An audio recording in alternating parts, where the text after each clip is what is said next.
Bienvenidas, bienvenidos otra vez. Hemos terminado el primer taller precongresual y para el segundo taller, pues el público hay cierta variabilidad. O sea, alguien se ha ido, alguien ha venido, pero bueno, aquí estamos de nuevo en este espacio internacional tan interesante porque el CLE cumple 25 años y se reinventa continuamente. Nos está contemplando don Rafael Altamira, ahí fijaros. 200 años de historia nos contempla, generaciones de enfermeras y enfermeros salientes, generaciones de enfermeras y enfermeros migrantes. Bueno, es interesantísimo ver lo que aquí pasa. Y en los online, me imagino que el escenario, en todos los que estáis conectados a distancia, el escenario se repetirá. La gente mayor, gente joven, y bueno, todos y todas con ganas de aprender. Bien, este segundo taller es una expresión clara de lo que es Stele. Stele siempre ha apoyado desde su creación a la enfermería clínica. La enfermería clínica es la más importante de nuestra profesión, es el 90%, y tiene que consumir investigación, pero no tiene que estar todo el día investigando. Tiene que hacer buena clínica, buenas prácticas. Y para mostrar lo que son buenas prácticas y buena tecnología y buenas técnicas y buena enfermería, tenemos aquí hoy a dos personas que merecen todo mi respeto y admiración. Por una parte está mi querida amiga, la doctora Eva García Perea. Eva es directora del Departamento de Enfermería de la Universidad Autónoma de Madrid, vicepresidenta de la Conferencia Estatal de Decanos de Enfermería y una excelente profesora, además de una gran enfermera. Y luego tenemos a doña Lorena Carballo Rodríguez, qué decir, porque quien no la sigue en redes, en su trabajo, está como un poco fuera de onda de la enfermería. Ella es perfusionista, es responsable del máster de perfusión de la Universidad Autónoma de Madrid, un excelente título, es uno de los pocos títulos de España que son profesionalizantes siendo títulos propios.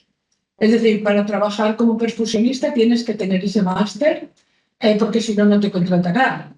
Tiene 2 años, creo. Dura 2 años. Es de los másters que merecen la palabra máster con mayúscula y ella es pues prácticamente la responsable, la que todo el máster pivota en torno a ella. Así que, sin más dilación, yo os dejo y Eva hará una presentación seguro que mejor y de la ponente. Y yo me bajo aquí a escuchar porque seguro que va a ser interesantísimo. Gracias. Buenos días. Buenos días a todos los asistentes de la sala y a todas las personas que están por streaming y que están conectadas online. Muchísimas gracias a Loreto por su presentación. Se nota que es amiga y ese cariño es mutuo. Y muchísimas gracias a Stele. Stele es una sociedad científica, como decía Loreto, que estar en ella es estar en casa. Tiene un magnífico comité científico y bueno, pues un comité organizador del que tengo la suerte de formar parte y tener una vocalía en Madrid compartida con la profesora Azucena Pedraz. La verdad es que es una maravilla, ¿no? Es un grupo de personas facilitadoras, generosas y con una mirada muy amplia hacia nuestra profesión y es un verdadero privilegio el poder estar aquí, así que muchísimas gracias. Bueno, pues efectivamente, como decía Loreto, tenemos un taller particular, un poquito quizá diferente a los convencionales, porque se va a hablar de una práctica avanzada en enfermería que no ha sido hasta la fecha muy conocida. Y es la práctica avanzada que realizan las enfermeras perfusionistas. Hoy tenemos a una de las mejores perfusionistas de España. Yo diría la mejor, también es amiga, pero bueno, lo ha demostrado por muchas cosas, pero tenemos a una gran enfermera perfusionista, Lorena Carballo. Primero la voy a presentar un poquito. Lorena Carballo lleva muchos años haciendo esta técnica de perfusión, lleva muchos años haciendo cuidados de enfermería en perfusión y actualmente es coordinadora de perfusión de todo el Grupo Quirón. Tuve la suerte de conocerla Parece que la conozco de toda la vida, pero nos conocimos en la primera edición del máster de la Universidad Autónoma de Madrid. Merece la pena dedicar un segundo simplemente al origen de esta formación. Hace aproximadamente 6 años, la Consejería de Sanidad de la Comunidad de Madrid pues me pidió que teníamos que montar un máster de estas características porque faltaban enfermeros perfusionistas en toda España. Bueno, era un reto interesante porque es una formación particular. Ahí no quiero que se me pase solo, perdón. Vale. Si podemos evitar que se pase solo la presentación, eso no sé si me podéis ayudar a controlarlo y prefiero pasarla yo. Es una formación de 2 años, 120 CPS, con un programa académico muy potente y unas prácticas también muy importantes. ¿Y por qué es importante Lorena Carballo? Pues porque estuvo en este proyecto desde el minuto 1 y desde luego sin ella en la primera edición nunca hubiera visto la luz. Se encargó de coordinar y desarrollar muy especialmente el desarrollo de las prácticas clínicas, dando oportunidad a que se pudiera formar la primera edición. Ahora ya vamos por una tercera. Es un reto que tenemos por delante interesante, pero abre la puerta y la oportunidad a aquellas enfermeras y enfermeros que quieren dedicarse a hacer esta práctica avanzada, tener la oportunidad de poder trabajar en ello. Bueno, ella es Lorena Carballo. Aquí está en su salsa, ¿no? En lo que más le gusta. Está en quirófano, también es un espectáculo verla en aula, pero bueno, aquí está en su sitio, en su lugar. Y ahora hablaremos de qué es todas estas máquinas que la rodean. Y sí me tengo que detener en algo, porque Lorena es una líder y líder es alguien que se atreve. Como señalo aquí, el 7 de marzo del 2025 se atrevió. Fue la única enfermera perfusionista de España que se atrevió en decir soy enfermera perfusionista y estoy aquí. Y eso lo hizo hace 1 año y poco. Lo hizo a través de las redes, abrió su cuenta de Instagram y era la primera vez, insisto, en nuestro país que se atrevía alguien que hacía esta técnica a mostrar lo que se hacía. Ya sabéis que tenemos un colectivo particular y cuando uno se atreve, hay gente que se alegra y gente que se alegra menos. Pero bueno, muchas veces estamos sujetos a la crítica entre nosotros mismos, que eso es lo peor, ¿no? Bueno, pues por eso digo que se atrevió. Y se atrevió y lo hizo también, porque claro, atreverse de manera inconsciente, las cosas no suelen salir bien. Pero cuando te atreves desde la formación y el conocimiento y un buen asesoramiento, es difícil que las cosas salgan mal. Y eso es lo que hizo. Fruto de que lo hizo también, a día de hoy, pues más o menos tiene 40.000 seguidores, más o menos, de todo el mundo. La siguen. Con un trabajo que ahora os contará lo que significa alimentar su cuenta de Instagram, estar. Muchos y muchas de vosotros seguro que ya veis cómo trabaja en Instagram. Luego, si nos da tiempo, también pondremos su cuenta para señalar algunos de los aspectos que ha colgado. Pero bueno, esta cifra implica trabajo, no suerte, ¿eh? Implica trabajarlo y hacerlo bien. Y hasta tal punto que, claro, ya no solo se quedó corta con eso, sino que uno de los programas de máxima audiencia de este país, pues la dice que vaya a contar lo que hace. Generalmente, como en nuestro colectivo tenemos un poquito ese síndrome del impostor y parece que te ponen un micrófono delante o que te dicen que vayas a hacer algo y decimos, uy, ¿yo por qué? ¿Qué pudor? ¿Qué dirán? Bueno, pues eso hay que apartarlo claramente cuando uno sabe lo que hace. Y cuando uno sabe que lo que hace, lo sabe hacer y lo hace bien. Y nos hizo un favor enorme a todo el colectivo y nos hizo un favor a la profesión, saliendo esos minutos en el hormiguero y dejando flipado a Pablo Motos, para que no vamos a engañar. Y ahí estuvo. Yo no sé si alguien sigue, hay un espacio dentro del hormiguero donde hasta la fecha habían salido otros profesionales. Habían salido médicos poniendo un stent o cómo se ponía una válvula o cómo se hace una cesárea o cómo nunca había salido una enfermera. Ahora nos contará un poquito Lorena más lo que el interés que mostró, por ejemplo, este señor, pero se atrevió. Y ahí estuvo. se llevó una máquina de CEC, de circulación extracorpórea, que no es fácil, no cabe en el bolso, es decir, hace el traslado, arriésgate, vale una pasta, que eso llegará íntegro, montas un circuito, el muñeco, te remangas y cuentas lo que hace una enfermera perfusionista. Y esto tuvieron la oportunidad de verlo pues miles de millones de personas, ¿no? Por eso digo que lo de atreverse pues es algo que marca la diferencia, ¿no? Eh, bueno, como esto está orientado tipo taller, sí que me gustaría que si alguien quiere hacer alguna pregunta o quiere intervenir al hilo de lo que estamos hablando, por favor, que levante la mano y lo haga, que para eso estamos. Es un espacio de compartir y va a ser, bueno, pues más dinámico que lo hagamos así, ¿no? Así que, querida amiga, una de las primeras preguntas que me gustaría hacerte, aunque ya lo cuentas en tus redes y ya lo cuentas en un programa de máxima audiencia, pero exactamente, ¿qué hace una enfermera perfusionista? Bueno, yo soy Lorena Carballo, como me ha presentado mi amiga Eva, que se pasa mucho. Y lo primero, agradecer a Estelle que me invite aquí, porque además yo soy súper pequeña al lado de una sociedad científica, me daba, o sea, me hacía muchísima ilusión, porque para mí es un honor estar aquí. O sea, no sabéis cómo os admiro y cómo os agradezco, sobre todo que yo, que estoy escondida siempre en un quirófano, me llamen para venir a una sociedad. O sea, me encanta, de verdad. Muchísimas gracias, Loreto, por invitarme y a todos vosotros, ¿eh?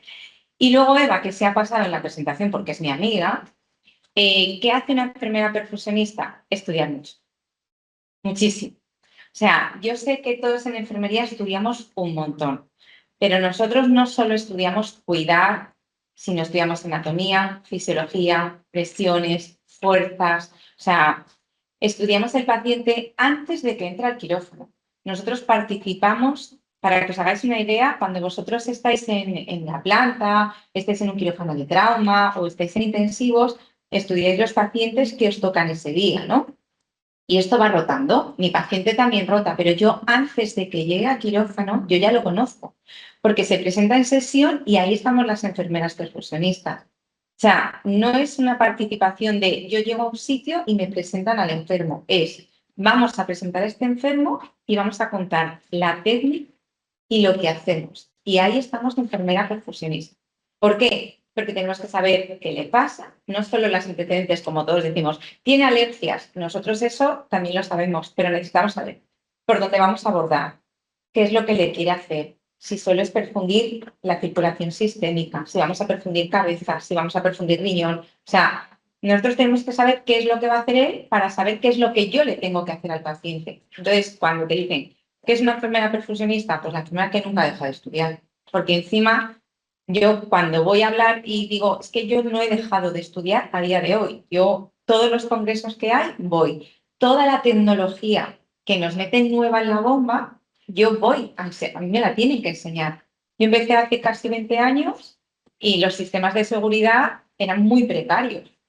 Pues yo a lo largo del tiempo he tenido que ir estudiándome los avances y ves unas bombas, pues como los coches. Es mala comparativa, pero es así. Antes casi todos llevábamos coches manuales y también tenías que enseñar un coche automático. Pues a mí las bombas igual. Teníamos bombas con 4 cosas muy básicas y hemos tenido que ir formándonos. Esto se ha ido a que sí, pero da igual porque me escucháis de sobre. ¿Eh? Ah, yo sigo.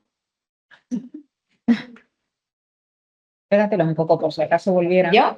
Ahora sí. Sí. Bueno, no sé yo, pero da igual.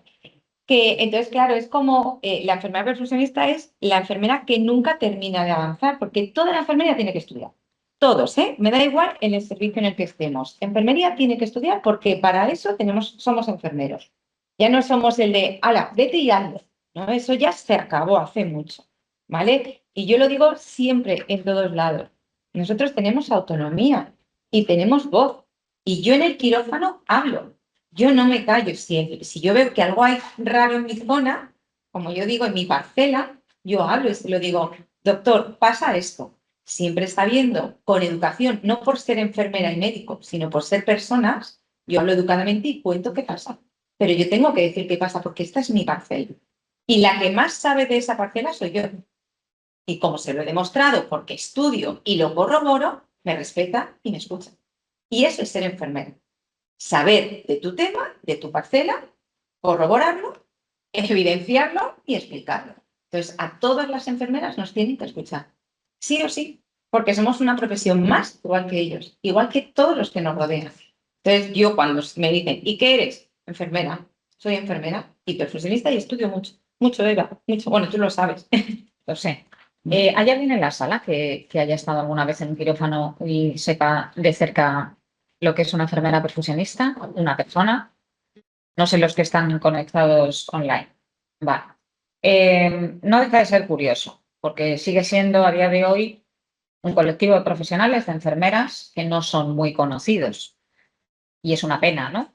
Y eso es lo que pretendemos hacer desde nuestro máster también, que se tenga voz y que la sociedad sepa que cuando el corazón de un paciente se para, quien está detrás de que luego vuelva a latir es una enfermera. Merece la pena, que se sepa. Y merece la pena que luego se haga un seguimiento de ese paciente. Y es lo que hacen las enfermeras perfusionistas, no quedarse en el quirófano, sino llevar también consulta de seguimiento de pacientes, que esto también es importantísimo. Para eso se están formando las unidades de perfusión. Ella es responsable de la coordinación del Grupo Quirón. Son varios hospitales, coordinar un equipo y sobre todo hacer seguimiento de los pacientes, algo muy importante. Cuando hablamos, Lorena, de ellos, cuando hablamos del quirófano, estamos hablando, vosotros trabajáis ni más ni menos que con cirujanos cardiovasculares. Tienen un perfil un poquito particular respecto a carácter, vamos a dejarlo ahí, les queremos mucho, que tienen un perfil particular. ¿Son sobre todo cirujanos cardiovasculares o también con otro tipo de cirujanos? A ver, la enfermera perfusionista, si tú preguntas, el 90% te va a contestar que es la enfermedad de quirófano de cirugía cardíaca, ¿vale? Y es verdad que yo me he pasado más de mi carrera, más de la mitad de mi carrera en el quirófano de cirugía cardíaca. Pero a día de hoy, nosotras hemos pasado de estas puertas a otros quirófanos. Yo, por ejemplo, hago mucha aorta descendente, que además es una de las cosas que más me gusta hacer porque se modifica la bomba y lo hago en el quirófano de vascular. Hay muchos cirujanos cardíacos que hacen aorta descendente, pero la patología en sí es de vascular. Los trasplantes pulmonares los hacemos con los torácicos y cambiamos a otro quirófano. La perfusión de miembro aislado, los sarcomas, los melanomas, el tratamiento de perfusión contra el cáncer, lo hacen los cirujanos generales y trasladamos la bomba y una máquina que se utiliza para esa perfusión a otro quirófano. Es decir, aunque nosotras, es verdad que cuando hablan de una enfermera perfusionista, antes era 100% el quirófano de cardíaca, yo llevo más de 10 años saliendo del quirófano de cardíaca. Sí, es mi trabajo principal porque es donde utilizas la bomba de C, pero nosotras ya estamos fuera, no son los quirófanos, sino salimos a todo, a los desplantes, a los trasplantes, donantes de órganos, asistolias, transportes de ECMO intra y extrahospitalarias, intercomunitarias, que vamos a un sitio, a unas comunidades y otras, en las UBIs, en politrauma, en todos los cuidados intensivos. O sea, nosotros ya hay un equipo, de hecho, antes íbamos una perfusionista por quirófano, que probablemente sea el modelo que vais a ver en la mayoría de los hospitales, pero siempre hay otra que está para las cosas de fuera. Porque como hay tantos ECMOs, hay que si tienes, sobre todo en los hospitales que hay cardíaca, pensar que son hospitales de alta complejidad, con lo cual tienen varios programas abiertos de bomba extracorpórea. Entonces, cuantos más programas tengan, más cosas hay por fuera. Hay programas, hay hospitales que solo tienen cirugía cardíaca y vascular y ahí es donde se mueven. Otros tienen programa ECMO, otros tienen programa de trasplante. Dependiendo de los programas, sales más o menos la perfusionista. Claro, he hecho esta pregunta un poco intencionadamente porque puede haber alguna mentalidad de algunas personas que digan, bueno, si las cirugías cada vez son menos invasivas, cada vez se hace menos cirugía abierta, entonces a lo mejor la perfusión, pues que no, cada vez hablamos más de cirugía mínimamente invasiva, hablamos de que ya operan a través de orificios diminutos y que son técnicas increíbles, ¿no? Para que os hagáis idea que una perfusionista ya está en muchos sitios. No solo se queda en el quirófano de cirugía cardíaca. Cuando ha mencionado eso así por encima de la cirugía del miembro aislado, a mí eso me sigue pareciendo ciencia ficción. Os voy a poner luego algunas fotos que espero no hieran ninguna sensibilidad, para eso somos enfermeros y enfermeros, que son espectaculares. Es decir, que se perfunde una pierna porque hay un sarcoma, que se perfunde un hígado, cuando hay que trasplantarle, que se perfunden otros órganos que no son el corazón. Y eso es verdad que yo no lo sabía hasta que ya tuve que saberlo y conocer un poquito más vuestro mundo, porque a todo esto yo no he dicho que yo no soy perfusionista, ¿vale? Me metí en esta aventura y tuve la oportunidad de conocer este perfil tan extraordinario de práctica avanzada. Perdona que la interrumpa, yo le he puesto delante una bomba, así que ya la tengo medio... Sí, sí, sí, lo ha hecho, lo ha hecho. Hay que reconocer que lo ha hecho. Bien, yo creo que ahora es interesante que veamos en unos vídeos que vamos a ir enseñando la diferencia, que yo creo que es algo bastante interesante y que no siempre se tiene oportunidad de ver, de lo que es la cirugía, la máquina de circulación extracorpórea, que es la famosa bomba, y lo que es un ECMO. Vale, vamos a ver las diferencias y vamos a ver el montaje, lo que implica cuando Lorena monta una cosa y monta otra. Entonces, si os parece, vamos a comenzar por el vídeo del montaje de la circulación extracorpórea, la bomba de circulación extracorpórea. Cuando acabe el vídeo, vamos a hacer unas preguntas y, por favor, si cualquiera quiere intervenir o decir algo, es un taller, ¿vale? O sea, que lo hagáis libremente para que no quede ninguna duda. Le pongo, ¿verdad? Si nos vas contando un poquito, Lorena, ¿qué haces ahí? Bueno, nosotros customizamos, ese es el fungible que utilizamos en la bomba extracorpórea, ¿vale? Es de un solo uso y customizamos todos los fungibles. Cada perfusionista, cada, digamos, coordinador de perfusión de Espera, cada... que es eso customizar los Pues, porque esto perdón. parece que los vas a decorar ahora. Casi, casi. Casi. Cada perfusionista de hospital, ¿vale? Se coloca la bomba, que la bomba está formada por rodillos, se coloca la bomba en un sitio del quirófano. Entonces tiene que medir las líneas, la distancia entre tu bomba y el paciente. Y ahí entonces nosotros diseñamos el circuito que queremos. Si queremos llaves de 3 pasos, si queremos alargaderas, si queremos que salga al aire poscardiotomía, antes, después. Entonces, este circuito que veis es el que yo utilizo porque, bueno, que yo he customizado porque yo tengo la bomba en el lado izquierdo del paciente. Entonces, hay gente que lo tiene en el lado derecho y las líneas son distintas y la bomba está modificada.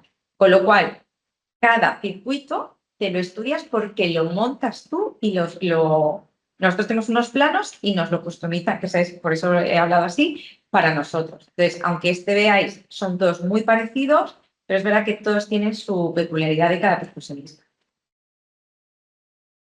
¿Qué estás haciendo ahí? Nosotros todas las mañanas, dependiendo del enfermo, elegimos un fungible, ¿vale? Elegimos lo que veis ahí, lo que lleva la sangre, lo que hace de reservorio y de corazón y pulmón, ¿vale? Dependiendo del paciente que tengamos, utilizamos unas membranas de 5 litros, de 7 o los tubos más grandes o más pequeños, porque tener en cuenta que tenemos que saber que una vez que el paciente entre en bomba, le vamos a meter muchísimo suero, que es lo que nosotros llamamos hemodilución controlada, en vez de su sangre. Entonces nos vamos a cargar el hematocrito y cuando no tienes sangre en el cuerpo y tienes una anemia que la tengas controlada, haces hipoperfusión en muchas zonas. Entonces nosotros tenemos que controlar cuál es el hematocrito que entra. Si, por ejemplo, tiene un hematocrito bajo porque no está optimizado el paciente, que lo vemos en consulta, le hacemos unas técnicas para traernos primero su sangre, hemoconcentrarla y devolvérsela más cargada de hematocrito. Y si no, lo que hacemos es acortar las líneas. Entonces, lo que estoy haciendo es montar la bomba que yo he elegido para el paciente que está. Monto lo que en el primer rodillo siempre sé que nosotros montamos lo que hace de corazón, ¿vale? Que es un rodillo inclusivo, según las vueltas que dé, ese es el gasto que le damos al paciente. Esto es cuando habla de rodillos, como ya si fuera lo más natural del mundo, pues eso, son estos. Eso es lo que hace el corazón, claro, eso es lo que hace de corazón. Puede ser o bien por rodillo, que son como gira y por donde pasa por el tubo lo fluye y ese es el flujo que da. O puede ser una centrífuga, que es lo que lleva el ECMO, que también lo podemos utilizar en bomba, que succiona y dependiendo del volumen que haya, ese es el que das, ¿vale? Es todo por presiones, con lo cual nosotros lo que vamos a hacer es estudiar la presión que tenemos y que mandamos. Y Lorena, todo esto además incluye la talla, el peso del paciente, todo. Es que nosotros tenemos, o sea, es lo que os decía antes, nosotros tenemos que saber, o sea, yo calcularía todo el peso y la talla de todos los que estéis aquí, me equivocaría en 3-4 kilos como mucho, ya os lo digo, o sea, por defecto voy muchas veces y digo, madre mía, no llevan ni 5 litros con eso, voy por la calle y me lo voy pensando, ¿eh? O sea, es que y el que está en trauma piensa en sus cosas. Sí, Es que si, por ejemplo, imagínate que tiene 3,5 litros. Yo que soy 52 kilos, tengo 3,5 litros y necesito tubos de 3/8, los más pequeños. Claro, si viene un paciente, por ejemplo, si tú vas a Estados Unidos, los oxigenadores que utilizan, las membranas dan 8 litros. Aquí en España es hasta 7. ¿Vale? Entonces, Son más gordos. claro, son más gordos. Entonces, en España tenemos membranas también de 8 litros, evidentemente, porque nuestra obesidad va creciendo, pero lo normal es que encontremos fungibles de 5 y 7 litros. Si sales fuera, dependiendo del país donde estés, tienen un fungible de una cosa u otra. Y luego los tubos, la medida del tubo, claro, por ejemplo, hay perfusionistas que trabajan con lo que hace de corazón, que nosotros llamamos cabeza arterial, que la trabajan con tubos muy grandes para que cuando da vueltas, dé menos vueltas y mande lo mismo. Otros trabajamos con tubos medianos y otros con tubos pequeños. Y luego está la pediatría, que con la pediatría solo tenemos los circuitos, o sea, lo que es el reservorio, lo que es el plástico azul, y el tubo lo adaptas al niño que entra. Si es de 0 a 3 kilos, ¿vale? Imaginaos que es un neonato de 2,700. Sabéis que los niños de menores de 1,5 kilos no se suelen meter en bomba porque no son viables, ¿vale? Entonces, si es un niño de 1,5 kilos, pues se utiliza los tubos, para que os hagáis una idea.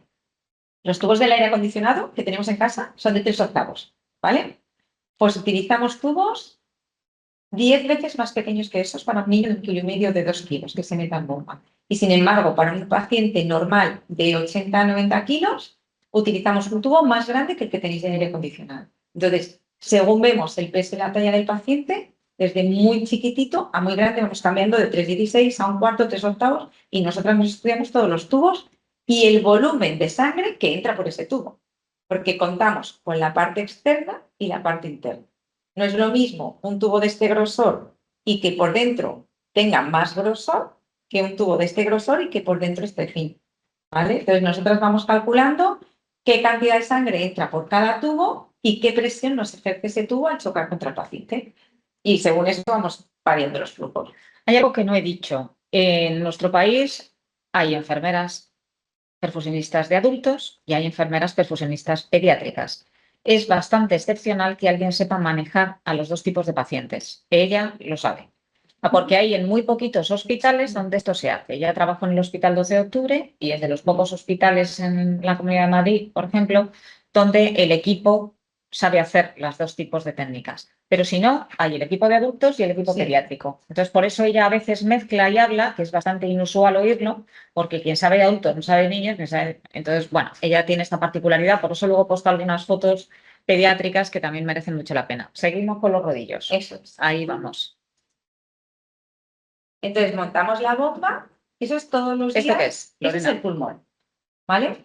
Este es redondo, hay otros que son de rombo, a mí me da igual. Eso es una membrana, ¿vale? Que lo que nosotros hace es oxigenar porque vamos conectando unos gases ahí. Y entonces hacemos con unos gases externos, ¿vale? Que están conectados a la bomba y que la mayoría de nosotros también le metemos sebo para la profundidad anestésica.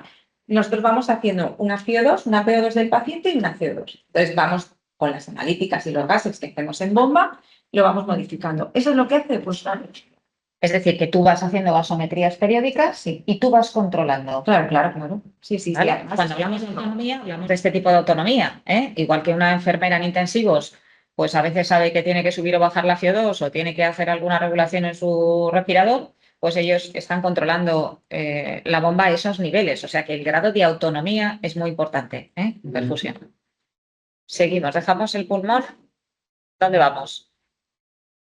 ¿Qué es esto? eso es la cardioplegia, que es lo que para el corazón, ¿vale? Y nosotros, yo siempre explico la bomba como corazón-pulmón, pero en realidad la bomba sí que es cierto que tiene un rodillo que hace de corazón, luego lo oxigeno y lo mando al paciente. Pero yo realmente lo que hago es una perfusión sistémica y cerebral, es decir, controlo si el cerebro está bien perfundido, si el corazón está bien perfundido, si las piernas están bien perfundidas. ¿Y cómo lo controlo? Cuando paro el corazón y hago de corazón.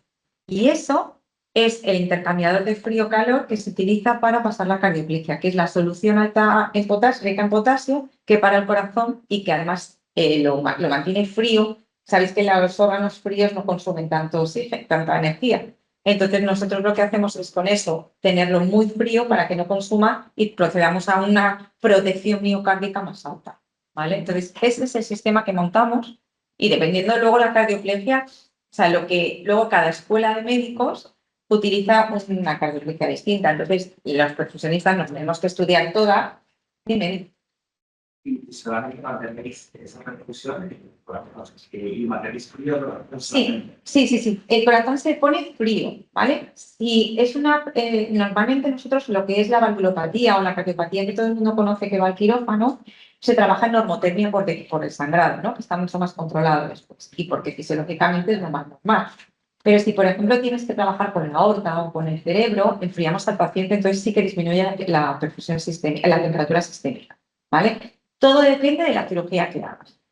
Si me dices, ¿a cuánto enfrías? Yo lo hablo con el cirujano en el briefing, ¿vale? Yo le digo, mira, pues vamos a enfriarlo, por ejemplo, a 32 grados, una hipotermia moderada, enfriar el cuerpo, o sea, enfriar a nosotros. Imagínate, cuando llega la abuelita a la planta y tiene 35,4, ¿cómo va? Pues yo a lo mejor le enfrío moderado a 32.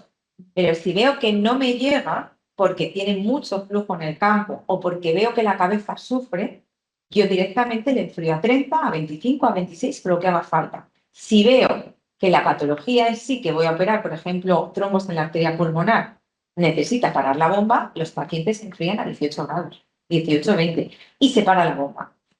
Mantienes los tiempos, luego avisas al cirujano, tengo que reperfundir. Reperfundes el cuerpo, vuelves a parar y siguen quitando el trombo. Estas cirugías es una de las cirugías que se hacen en perfusión, que es parada la circulación y se hace a 18 grados. O sea, que Tienes con el corazón parado y un polo. Y la bomba y un polito de lado. Y un polo de lado. Claro. Sí, depende de la cirugía, utilizas una temperatura u otra.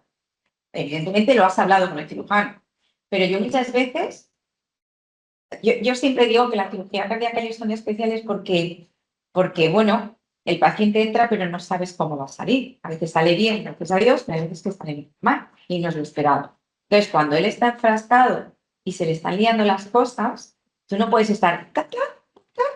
No, eso no está bien. Yo se lo digo a mis alumnos. Si él está dando un punto, le está sangrando la pulmonar, le está sangrando la aorta, cada tejido que da se deshace porque tiene una endocarditis, una infección, lo que sea, ¿vale? Tú no puedes estar. ¿Qué le parece si enfrío un gradito menos para quitarle 200? Eso es mi trabajo. Yo tengo que saber qué es lo que tengo que hacer. Y yo se lo voy a dar hecho, porque me voy a adelantar a él.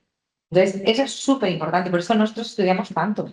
Yo tengo que saber cuánto aguanta el cerebro en hipoperfusión, cuánto tiempo aguanta el riñón, que es el primer órgano que se pierde sin perfundir. Yo me sé cada órgano que tenemos cuánto tiempo aguanta en isquemia. Entonces, esas cosas no puedes, mientras están operando, preguntarle oye, perdón, no, yo tengo mi autonomía, he estudiado y sé que lo voy a hacer bien. ¿El control de la perfusión cerebral hormonal la tenéis? Tenemos, si vamos a parar mucho, bueno, tenemos INVOS, ¿eh? O sea, nosotros tenemos NIRS, INVOS, o sea, si yo voy a hacer aorta o doble rodillo porque perfundimos cabeza y cuerpo, tengo dos arterias, ¿sabes? O sea, yo voy mirando. Mira, por ejemplo, yo sé si un paciente viene disecado, cuando se le rompe la aorta, yo sé si viene muy disecado o no en cuanto me cogen las dos arterias y empiezo a enfriar. Porque tiene luz, porque cuando yo le estoy echando el chorro, no le baja, no enfría el paciente. Con lo cual debe tener una luz y entonces le digo, uy, este está rotísimo. Y ya empieza, ya estamos, digo, este está rotísimo. Digo, está rotísimo porque no le enfrío y a lo mejor me tiro para enfriar si son 35 o 40 minutos, una hora. Y hasta que yo no enfrío no podemos parar la bomba para poder... ¿Es fiable la evaluación? Es que dentro del lado, por ejemplo, es fiable. Sí. Muy fiable. Sí. A ver, hay veces, hay basales de inbox que vienen con hipoperfusión, las abuelitas que están tan cerradas y demás, al final una congestiva, una cardíaca, vienen muy cerradas. Entonces hay basales de inbox que ya por mucha perfusión no lo puedes hacer, pero nosotros es verdad, si tú tienes un basal de 40, ¿no? No imaginas lo normal es 60, 80 y tal, y entras en el quirófano, te ponen las pegatinas y ves 40. Y dices tú, menudo basal. Tengo que perfundir mucho más, tengo que controlar las drogas, que no esté muy cerrado, miro la resistencia, me calculo ahí la pump goods y tal, no sé qué. Y luego digo, madre mía, voy a entrar en bomba y le meto 80. Y digo, es cierto, claro, yo le estoy dando una P2 de 300 a una señora que hace años que no ve eso. Entonces, claro, ves el inbox, ¡boom! Y yo, por ejemplo, si veas que me bajo un poquito, porque claro, si tú estás acostumbrado a 40 te pongo 90 de repente, pues eso sí que lo hago, o sea, es fiable. Sí. excepto que esté muy fría, que sea una frente muy chiquitita, de estas abuelitas antiguas, así, que eran muy delgaditas y tal, que ya no suele ser mucho, vamos a ver. Como hablas de abuelitas, me toca inclusive. Es una edad avanzada, se hace mucha cirugía cardíaca, este tipo de- Mira, yo voy a hacer 20 años, ¿vale? Y yo, con 30 años, tenía un paciente de 65-70, ¿vale? Y yo decía, yo. Y ahora 81, 77, 79. Eso aumenta la esperanza de vida, pero también la barrera. Pero sí que es verdad que como la calidad de vida es tan buena, tienes que hacerlo. O sea, es como, o sea, te pones al margen de la vida. O sea, sigues, ¿no? Está todo bueno, aparte que yo, para que te hagas una idea, y no me considero excesivamente mayor, pero yo antes entraba en bomba, mi frase era, entro en bomba 0,5, empiezo a enfriar. Yo ahora ya no enfrío. Nosotros siempre operábamos 30-32 grados. Y yo ahora opero a 35. Yo ahora no enfrío. O sea, yo como si se pone, es una alta descendente, con un doble rodillo y demás, antes eso era 18 grados 20, ahora 25, 26, 27. Y las técnicas han cambiado mucho también. Sí, sí, sí, sí, gracias a Dios. Sí. Vale, pues ya Hemos seguimos. parado el corazón con Hemos esto. parado el corazón con esto.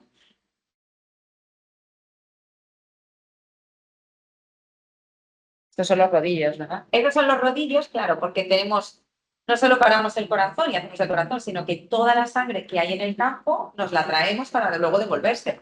¿Y Entonces, esto qué estás sacando? este es otro reservorio para que veáis que hay diferentes modelos. Este lo utilizamos de 7 litros en pacientes más grandes y el otro lo utilizamos en pacientes más pequeños. Entonces, dependiendo, nosotros tenemos 3 o 4 distintos porque como las casas comerciales, como van bajo stock, hay veces que no tienen, pues siempre intentas conocer varias casas comerciales para no quedarte sin eso. Claro, al final sin eso no puedes operar. ¿Y todo esto a dónde lo conectas? Todo es paciente, es montaje de bomba y luego las cánulas alfa que tiene el paciente y el campo. O sea, esto tiene unos tubos que das al paciente, que das en el campo, vamos, y se conectan Ahí con esas llaves de 3 pasos que te tienes que asegurar de apretar todo bien, de que esté todo perfectísimamente conectado. Sí, que no ese haya es- fugas, que sí. no hay nada. Eso es, yo siempre les digo a los alumnos, ¿no? A los profesionistas, digo, está lo que te ha pasado y si no te ha pasado, te va a pasar. Y sobre todo las llaves de 3 pasos. Ahí tienen mucha presión, dependiendo de dónde estén de las letras de la bomba, tienen más o menos presión. Entonces, claro, si no la cierras, te vas a lanzar. Y entonces yo siempre les digo, el que monta la bomba, quita la bomba. Porque cuando montas la bomba está limpia, cuando quitas la bomba está llena de sangre y si la has montado mal te vas a manchar. Y entonces así vas a aprender que así no se hace y la siguiente vez verás cómo aprendes y lo vas a montar bien. Entonces yo cuando me dicen, esa llave de 3 pasos, no, si la he apretado bien. Y yo le digo, no te preocupes, que si no la has apretado, el susto que te vas a pegar, la segunda vez lo vas a apretar bien.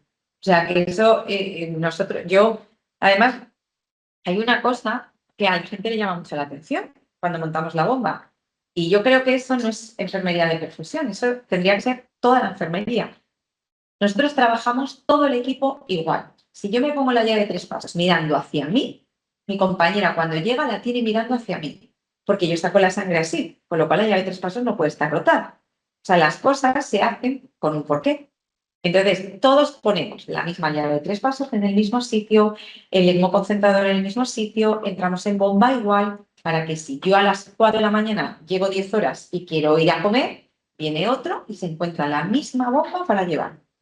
Y eso es muy importante. Yo cuando viene la gente y dice, pongo la llave de 3 pasos aquí, le digo, a ver, justifícamelo.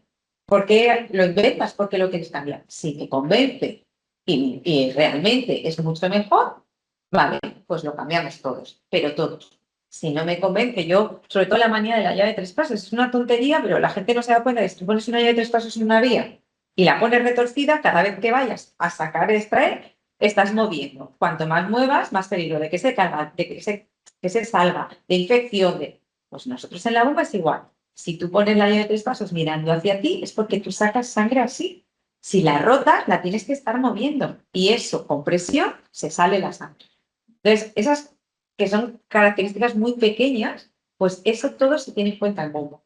Todo, todo. O sea, y yo creo que eso se tendría que trasladar a toda la enfermería.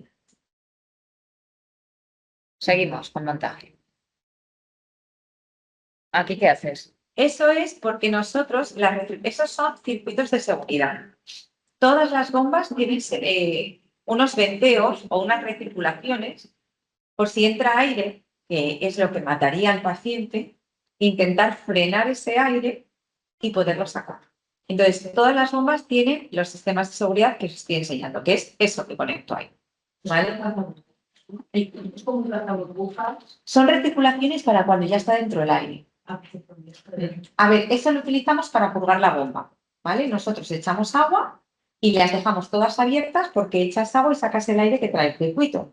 Si estás en bomba, te sirve para lo mismo. A ver, si estás en bomba y te pasa eso, tienes muchas posibilidades de que haya un accidente grave, pero por lo menos las tienes, ¿vale? Y eso es mano, o sea, eso es la seguridad en toda, o sea, todos los perfumistas tienen recirculaciones. Unos de 3,16 avos, otros de 18 avos, otros de un cuarto, otros de lo que cada uno quiera. O sea, haya customizado su custom bag. ¿Esto qué es, Lorena? Lo que está aquí apoyando el suelo. Esos son los tubos que van a ir, ese es el campo. Eso está todo estéril. Y entonces eso en esa caja viene con triple empaquetado, tiene un plástico y 2 paquetes azules. Pues se cae 3 veces, no 2, 3. Y entonces eso es lo que se le da al campo. Con lo cual yo lo tengo ahí. Esos son los aspiradores que cada uno tiene un color y va a un sitio distinto del cuerpo, ¿vale? Que eso ya es lo que nosotros hablamos con ellos. A mí me da igual el color que tenga, yo trabajo con varios equipos de cirugía que son distintas escuelas y cada uno lo utiliza para una cosa. A mí con que me digan el color y dónde está, me llega, ¿vale? Eso cada uno se lo estudia con su cirujano y tú se lo preguntas. En eso es otra de las cosas que quedamos. Es una Aquí estás montando otro. Ahí estoy montando el rodillo del aspirador. Sí, sí. Entonces, explícanos la diferencia de los 3 rodillos, porque aquí estamos viendo 3. Vale, el primer rodillo es el que hace de corazón, ¿vale? Que es el que hace es el rodillo con la cabeza más grande y los siguientes rodillos son los aspiradores. Los aspiradores tenemos aspiradores de ventrículo que son dentro del campo quirúrgico, ¿vale? Y luego los aspiradores de campo, que es la sangre que está alrededor, por ejemplo, una pleura que esté abierta, la sangre que se mete en la pleura nos la tienen aquí. ¿Por qué?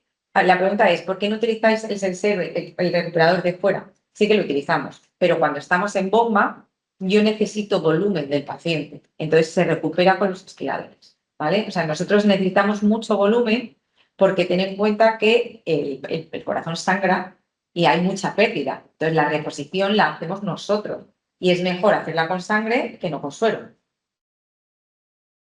Seguimos. Entonces, estamos con el aspirador. Esos son aspiradores, todos. Y depende del perfusionista, tiene 2, tiene 3, y luego el último rodillo es el de la cardioplegia, con el que se para el corazón. Que no solo se utiliza para la cardioplegia. Si tienes que perfundir durante un tiempo el corazón, el cerebro, pues lo puedes perfundir por la cardioplegia o hacerte 2 dobles rodillos. Eso ya depende de la técnica quirúrgica que sepa el perfusionista o el cirujano. Eso es otro tipo de cardioplegia para que veáis que hay muchos modelos y nosotras nos estudiamos todo eso, vamos a los mercados, a las casas comerciales y las exponen, nos las explican y luego se elige el equipo quirúrgico, eliges una u otra. Normalmente es verdad que los cirujanos cardíacos en esto nunca se meten, nos dejan elegir a nosotras con lo que más cómoda estemos. Yo nunca digo que no hay nada ni mejor ni peor, sino lo mejor es lo que más segura te da. ¿Aquí qué haces, Lorena? ¿Aquí qué estás haciendo? Repasar la bomba. Y ese es el hemoconcentrador para el riñón. ¿Vale? Nosotros, igual que la diálisis con un líquido dializante, pues nosotros no tenemos líquido dializante. Utilizamos la propia sangre del paciente, lo pasamos por una polisulfona, por una membrana, por un hemoconcentrador y se lo devolvemos. Sacamos líquido y ya está. O sea, es controlar el riñón. Dependiendo del paciente, si viene hemodializado o no, depende de cómo tenga el riñón y demás, lo utilizamos mejor o lo utilizas más o menos. Hay algo, disculpa, para los que no somos perfusionistas, siempre nos ha llamado la atención. Y a mí me llama mucho la atención y no me gusta, ¿qué te tengo que decir? Generalmente en los turnos de mañana, como ocurre en cualquier sitio, pues hay más gente, ¿no? Pero claro, en una cirugía hay 2 cirujanos. En un turno de mañana puede haber 2 perfusionistas, pero ¿qué ocurre cuando se está de guardia? ¿O qué ocurre cuando te llaman al busca que vas tú sola? Sí. Sí, el 90% de las veces sí, pero eso lo hacemos mal. Claro. O sea, pero fijaros la responsabilidad, es decir, que alguien esté haciendo esto solo, teniendo la particularidad que los cirujanos esto no saben controlar. Es decir, solo hay una persona que sabe manejar esta máquina que para el corazón. Y no tiene un backup de seguridad, no tiene otra. El anestesista generalmente tiene un residente que le pueda ayudar, el cirujano tiene un compañero, incluso la enfermera que instrumenta tiene a la de campo que en un momento dado le puede servir de auxilio. Pero la enfermera perfusionista que está sola en el desierto. Sola. Vale. Sola. Bueno, yo creo que eso es una reivindicación que hacemos con frecuencia. Hay que reconocer que en Cataluña lo han hecho mejor y ya están consiguiendo estar dos siempre, pero bueno, para que os suene y para que, bueno, pues sea una reivindicación de todo el peso del mundo y que lo entendamos todos por seguridad pura y dura del paciente y del profesional que está trabajando, que en un momento dado le puede pasar algo, ¿no? O incluso ir al baño. ¿Tú qué haces? Ahora vamos a un pequeño paréntesis. Cirugías de estas que duran 10 horas o que te duran la misma vida y estás sola. Pero con toda la sinceridad del mundo, que no nos escucha, estamos en casa. Eso, Pues mira, sé de gente que se ha sondado. Yo, Madre mía de mi vida. yo sé de gente que ha pasado un cubo o lo que sea, porque antiguamente los quirófanos están muy lejos de los baños y demás. A ver, yo por ejemplo soy de las que bajo el flujo, llamo a un compañero y le digo, vente en una hora o así, pues es que no puedo más. O sea, es que no puedo más. O sea, tengo que ir al servicio y ya. Entonces enfrío un poquito al paciente para que llegue mi compañero y voy. Os voy a decir una cosa que es horrible y que no me escuche nadie, por Dios. Yo no como ni bebo y así no meo. O sea, yo os lo digo sinceramente. Yo no tomo café una vez que entro en bomba, no bebo nada porque no sé cuándo voy a salir de bomba. Entonces así, o sea, está fatal. Soy candidata a trasplante renal probablemente y tendré la coronaria horrible, pero ya estoy acostumbrada. Y yo muchas veces son las 6 de la tarde, que además se lo digo a Eva, y no soy consciente de que no he comido. No tengo, cuando estoy en bomba, no tengo la noción de hambre. Entonces, eso está fatal, es horrible, pero yo ya estoy acostumbrada y lo hago mal, ¿eh? Y mis compañeros les digo, no hagáis esto, es lo peor que podéis hacer. Pero yo, por ejemplo, desayuno y a partir de las 8:30 no tomo nada. Nada. Y justo cuando me dicen, pone parina, que es para que nosotros entremos en bomba, yo salgo del quirófano, voy al servicio, pum, pum, me meto, ellos me esperan y yo ya entro en bomba y yo ya no me muevo. 3, 4, 5 horas las que tenga que estar. Hombre, si veo que se alarga y que ya no puedo más, pues mando un mensaje. Sabéis que nuestros compañeros están localizados, o sea, siempre hay otro de guardia, pero tarda 20, 25 minutos en llegar. Y bueno, en Madrid las distancias son largas.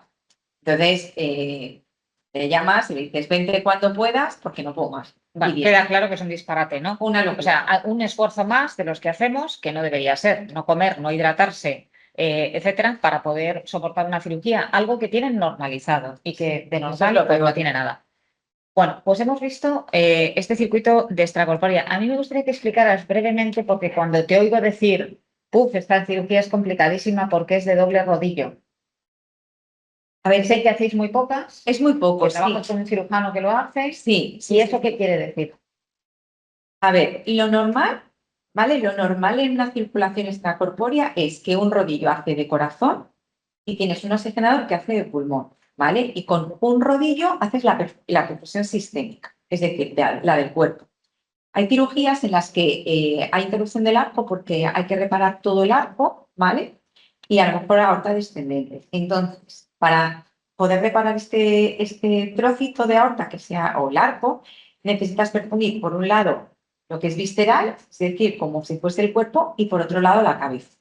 Esa técnica la hace muy poca gente en España. La hacen sobre todo los cirujanos cardíacos que están muy ligados a la aorta. Entonces, esa técnica se utiliza dos rodillos. Del rodillo principal vas a sacar sangre que le vas a dar a la cabeza y a las vísceras.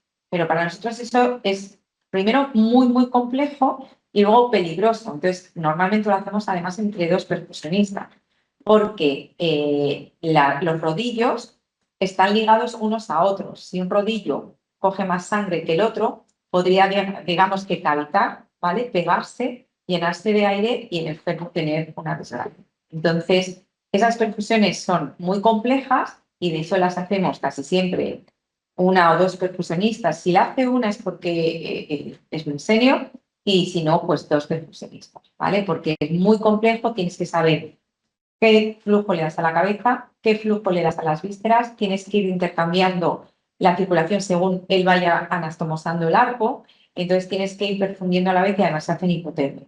Enfrías, luego calientas, o sea, es muy, muy complejo. O sea, es de las cosas más complejas que nosotros podemos hacer porque manejamos varios rodillos. O sea, si ya de por sí tú manejas un flujo y vas viendo la cabeza y haciendo la perfusión sistémica, imaginaros con 2 rodillos y a veces incluso 3, porque esta cirugía a veces se hace con el corazón latiendo, entonces estás haciendo perfusión miocárdica, con lo cual es una técnica muy compleja. ¿Esto qué es, Lorena? ¿Qué tenemos aquí? Porque ahora ya tenemos la bomba en pleno apogeo, rellena, y las cánulas. Sí, ya estamos en bomba. qué va a y creo pasar? que aquí se va a producir la sistolia.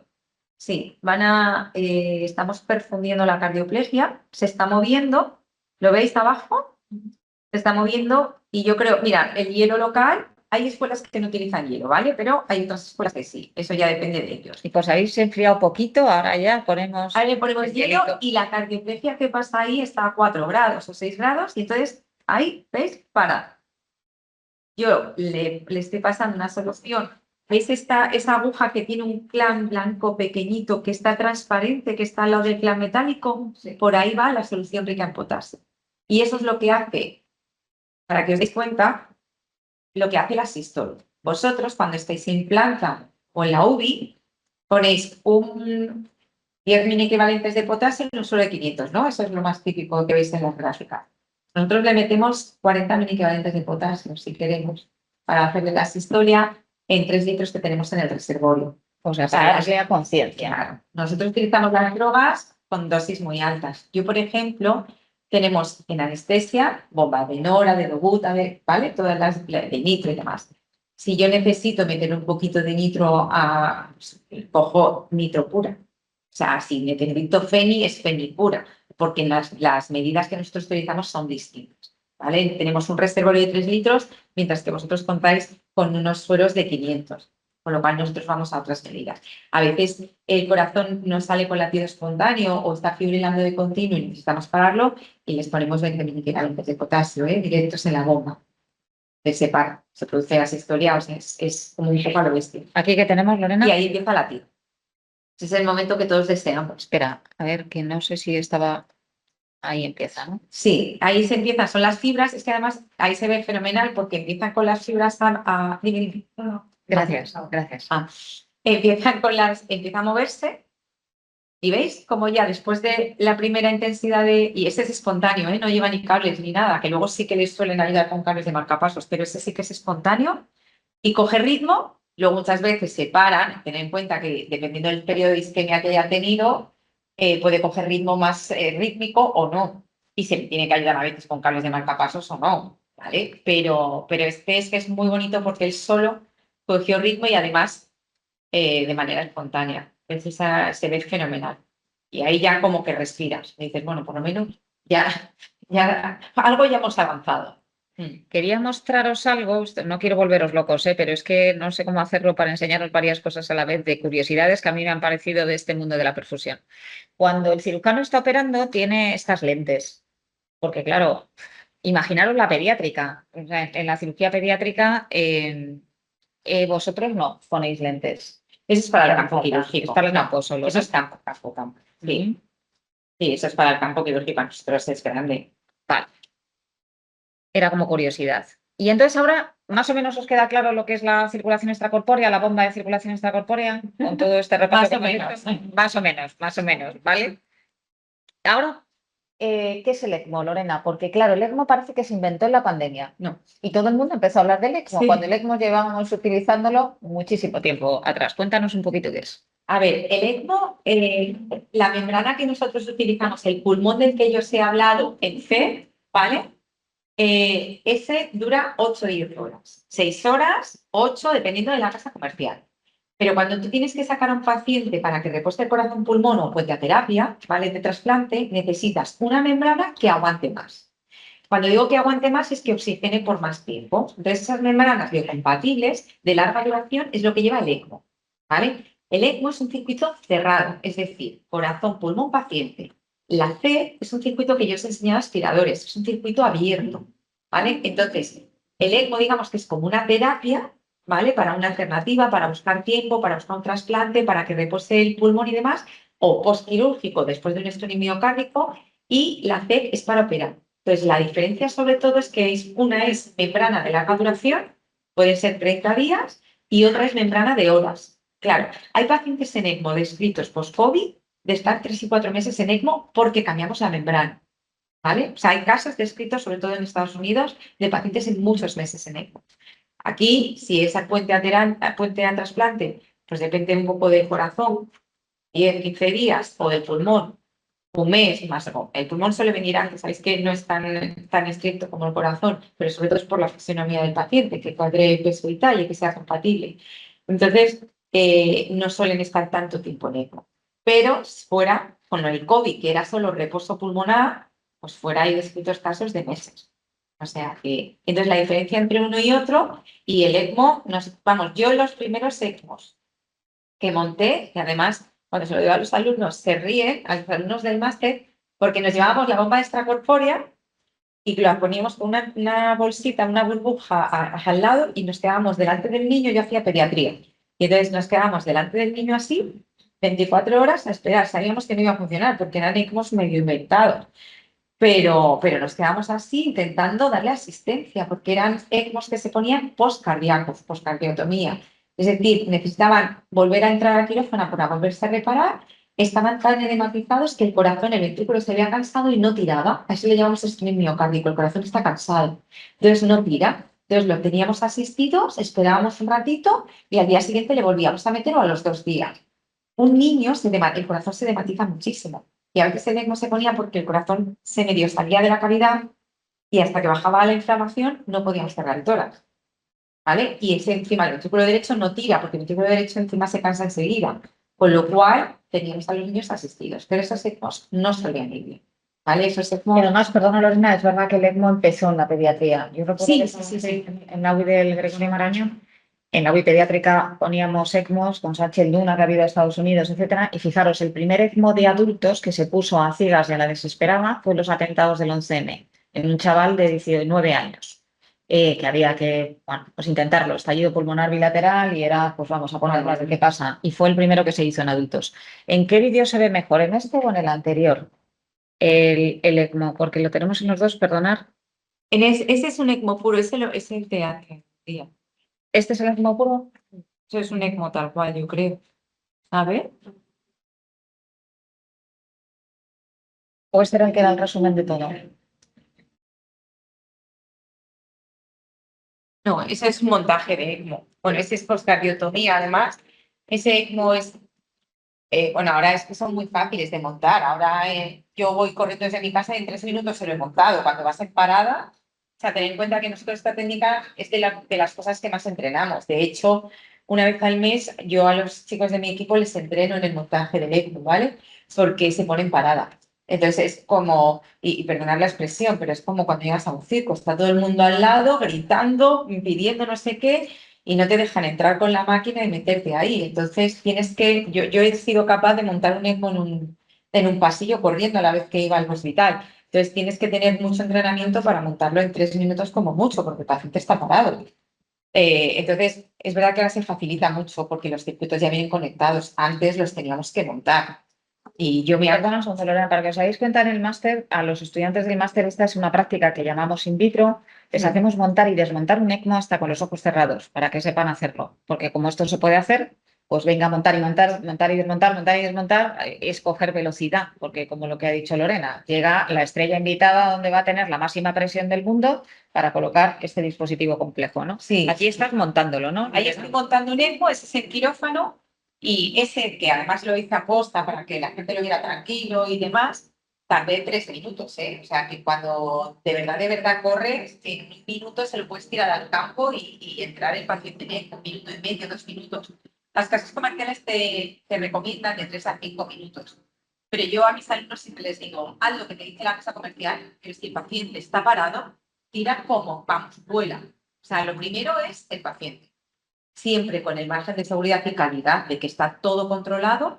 Si necesitas 5 minutos, 5, y si necesitas 10, 10. Pero yo se lo digo a ellos. Lo más importante cuando nosotros nos llaman, y yo creo que esto me lo dijo un anestesista y me lo llevaré para siempre, es que lleguemos nosotros. Entonces, cuando te llegan, cuando me dicen, voy corriendo, digo, no corras, tú llegas. Porque si no llegas, ya no hay solución. Entonces, cuando te suena el busca, mantener la calma y la sangre fría, que luego todos corremos. Y yo muchas veces me río porque les digo, hoy me he saltado 5 semáforos en rojo reciente, que era de naranja a rojo, ya me los he saltado. Y eran rojos, seguro, pero cuando me dicen, ¿cómo vas? Digo, 5 rojos recientes, hoy me he saltado 5. Ya, pero luego cuando conduce te dice lo mismo. Digo, Lorena, el semáforo me dice, es un rojo reciente. Entonces, claro, hay que tener cuidado con un perfusionista al volante. Esta es la consola del... Esa es la consola. Que veis que varía mucho de los rodillos que estábamos viendo de la CEP, ¿no? Eso es centrífuga, sí, no tiene nada que ver. El mecanismo es distinto, es de succión, es por presiones. Eso es otra cosa que te tienes que estudiar. Y luego cada ECMO, ese es un modelo, pero hay como 4 o 5 modelos distintos. Y a mí, que ya soy más mayor, me lo están complicando cada día más porque me ponen más maquinitas táctil y todo esto que le encanta a la gente joven. Y yo digo, pero no es más fácil una rueda para arriba y para abajo. Entonces, yo ahora, por ejemplo, que me voy al ECMO europeo, me voy a estudiar la segunda parte de este que sale aquí. Este es el Cardiogel 1, ha salido el 2 y yo ahora me voy, que por eso no me puedo quedar con vosotros, me voy a estudiar el Cardiogel 2. O sea, te va cuando salga de aquí a Dublín. Sí, Porque- esta noche. Pero bueno. Entonces nos los enseñan y luego te los deja la casa comercial, practicas con ellos y ya pues a montarlos, claro.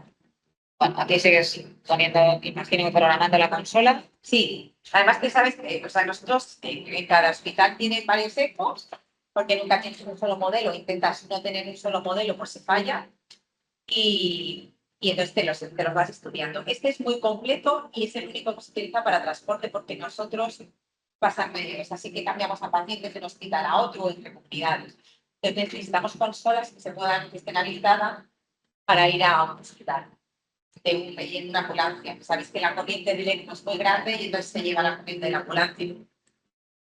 Fijaros, esto que está comentando el ECMO de transporte es otra grandísima aventura, que seguro que lo habéis oído, porque a veces salen en los medios. Se ha hecho el transporte, fijaros aquí, en un transporte pediátrico, ¿no? Aquí estáis llevando a un pequeño. Sí, sí. El primer transporte que se hizo en España fue con el Hospital 12 de Octubre hace 15 años. Y yo me acuerdo que fue después de Reyes, y digo hace 15 años por la edad de mis hijos. El mío pequeño tiene 15 años y fuimos a por una niña. Y entonces la niña venía llorando, tenía 15 meses, como mi hijo, 14, 15 meses, y lloraba todos los días. Y entonces yo me llevé a mi hijo, lo puse en la cama con la niña y le dije a la madre, tú no te acuerdas, que se jueguen entre ellos y tal, no sé qué. Y hace 15 años que hicimos el primer transporte, que fue toda una aventura. No estaba habilitado ni siquiera el transporte en ECMO, no estaba habilitado. Nos llevamos, no 2 de todo, nos llevamos 5 de todo. Y dijimos, bueno, es la última oportunidad que tiene esa criatura, si podemos lo hacemos y si no, pues bueno, por lo menos intentarlo. Y fue así, o sea, el transporte de ECMO hace muchísimo que se hace, pero a raíz del COVID, que fue cuando la gente supo del ECMO, ha sido cuando todo se ha habilitado, se ha puesto más fácil y pues yo, no sé, para que os hagáis una idea, antes del COVID, y esto es cifra real, yo como perfusionista puse los mismos cifras en un año de COVID que en los 10 años anteriores. Para que os hagáis una idea de la cantidad de ECMOs que pusimos en el COVID. Es verdad que el 12 de octubre fue uno de los hospitales referentes para transporte de ECMO en Madrid, ¿vale? Junto con Puerta de Hierro. Entonces, nosotras nos llamaban muchísimo, muchísimo. Y luego el factor suerte de la perfusionista, que te suene el busca, eso influye un montón y a mí es que me suena a todas horas. O sea, eso es coger el busca y sonarme. Entonces, yo puse muchos ECMOs en el COVID y al principio tardábamos, no os exagero, 6 horas, ¿vale? Entre hospital y hospital en Madrid.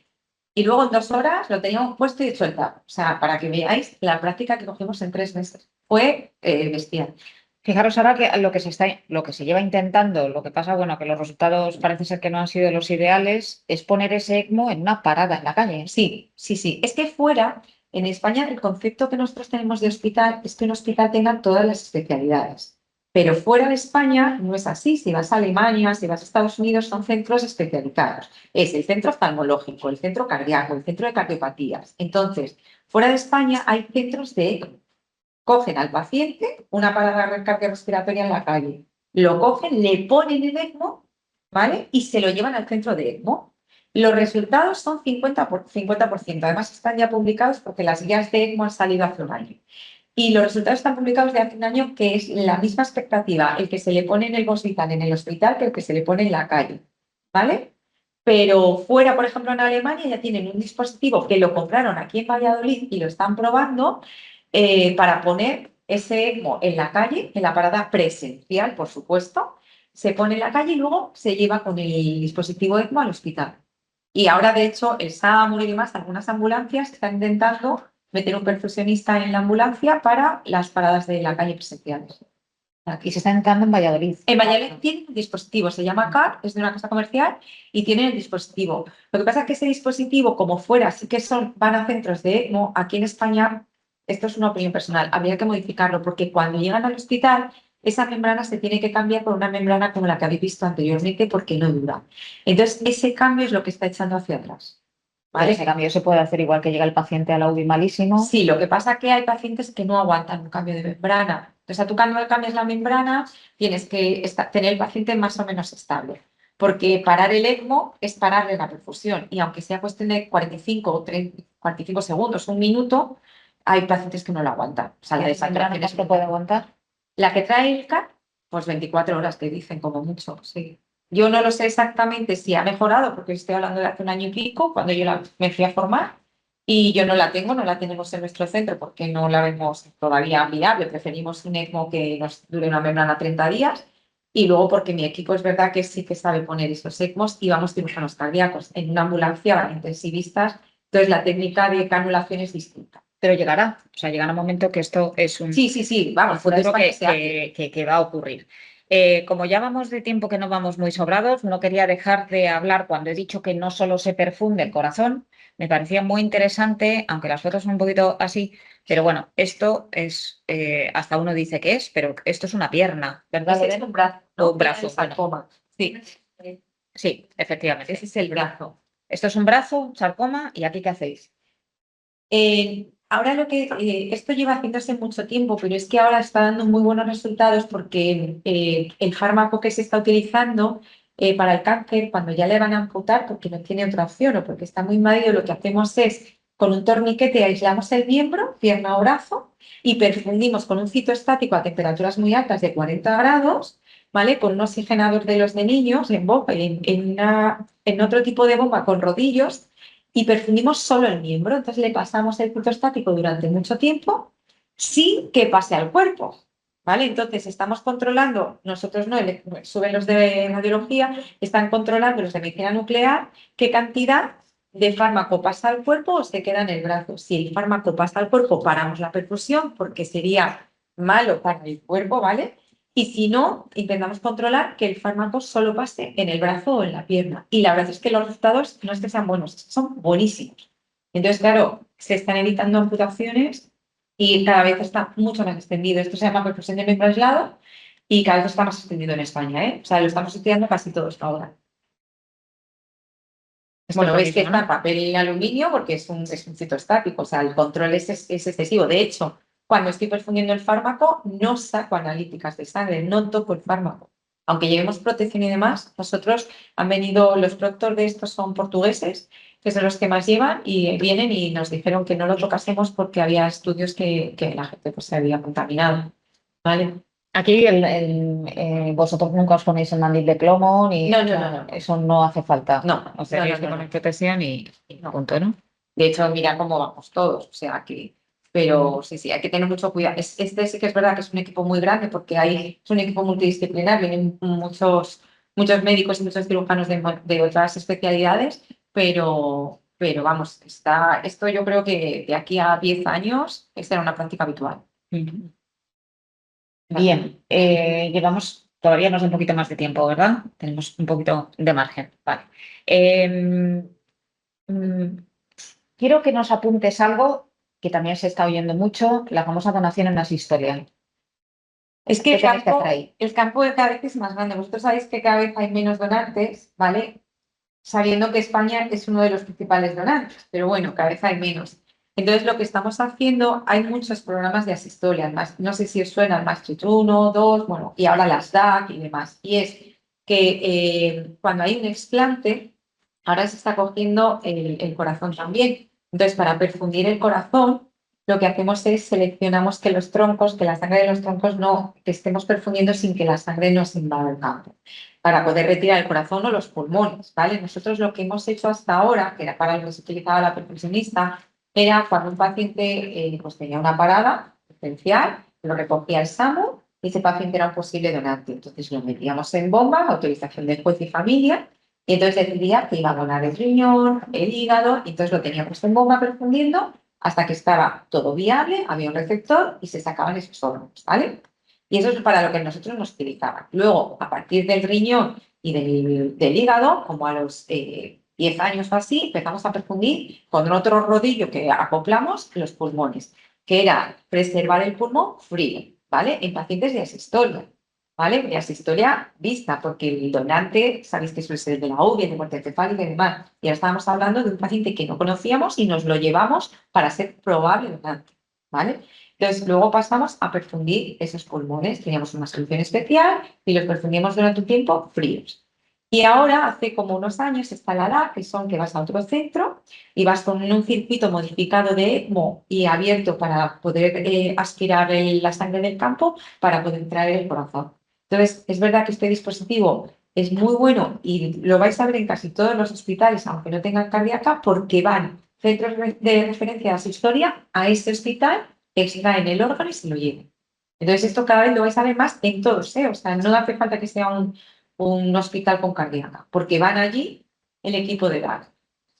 Y equipos de edad que están localizados en Sí, diferentes nosotros centros. siempre estamos localizados. Nosotros, dentro del equipo, dependiendo de los programas que tenga la cirugía cardíaca, el programa de perfusión, por ejemplo, si hay cirugía cardíaca, pues estás localizada uno para la cirugía cardíaca. Si te dicen hay cirugía cardíaca y entra, pues hay un perfusionista para cirugía cardíaca, las urgencias, el infarto, la disección y demás, y otro para los ECMOs, ECMO en parada, ECMO respiratorio. El ECMO ya no solo se pone en cirugía cardíaca, el ECMO se pone en el que estaba en hemodinámica, que se ha ido un poquito la pulmonar, en el que se ha ido a dilatar el stent y ha habido pues un suceso y entonces hay que ponerle un ECMO, en el que se ha parado, en el que tiene una leucemia, un bebé que tiene una leucemia y ha tenido un fracaso respiratorio. O sea, el ECMO ya no es cirugía cardíaca, el ECMO sale fuera. Entonces, ya hay una perfusionista que está localizada para eso. Si tienes programa de edad, pues tiene que haber una perfusionista que esté localizada para eso, porque nosotros no sabemos cuándo va a salir, con lo cual siempre hay alguien que tiene que estar localizado. Entonces, dentro del equipo hay varios buscas y cada uno, pues en la semana que le toque es lo que le toca salir. O sea que, Vale, yo me imagino cuando a Pablo Motos se le hizo un resumen de esto, flipó y dijo, en el hormiguero, ¿qué te dijo? Cuando te vio, pues mira, ¿de dónde había salido y qué querías a contar, no? fue muy gracioso porque además en el hormiguero querían, esto es anecdótico y además así, como estamos en familia, lo cuento. Al principio querían ver un poco la bomba y tal, no sé qué, y entonces bajaron los de electricidad, los de iluminación, todos a mirar la bomba, porque claro, llevamos un cacharro tan grande, yo compré sangre artificial en Amazon y entonces se lo iba a tirar, ¿no? Y decía, pero esto es así, y decía, sí, sí. Y cuando vino Pablo Motos, que vino más tarde, porque yo tuve que montar toda la bomba, y la vio y me dijo, oye, ¿te puedes quedar todo el rato hablando de esto? Y le dije, no, no, no, no, no. Digo, a mí me das 4 minutos, ¿eh? No me des más y no me preguntes. O sea, era como, no, no, no, a mí déjame esto. Y la verdad es que a él le gusta mucho la medicina, nos trató estupendamente y estuvo preguntando continuamente por qué no se lo esperaba. Y dice, ¿pero de verdad sois enfermeras? Y le digo, que sí. Dice, pero en todos lados, digo, o sea, aquí en España, desde luego, fuera, no, pero en España sí. O sea, no tenía ni idea, no sabía nada de esto, sí, sí, sí. Y se portó fenomenal, ¿eh? De hecho, con las chicas que yo fui, dice, nunca ha hablado tanto con los médicos, los otorrinos o los ginecólogos que han venido, dice, siempre les presta la atención, lo educado que sea en el momento, es que con nosotros estuvo continuamente. O sea, terminamos el programa, yo me fui a recoger los trastos y demás, y viene y dice, oye, te voy a preguntar más cosas. Y estuvo como media hora después del programa preguntándonos cosas. Sí, sí, le encantó, le gustó muchísimo.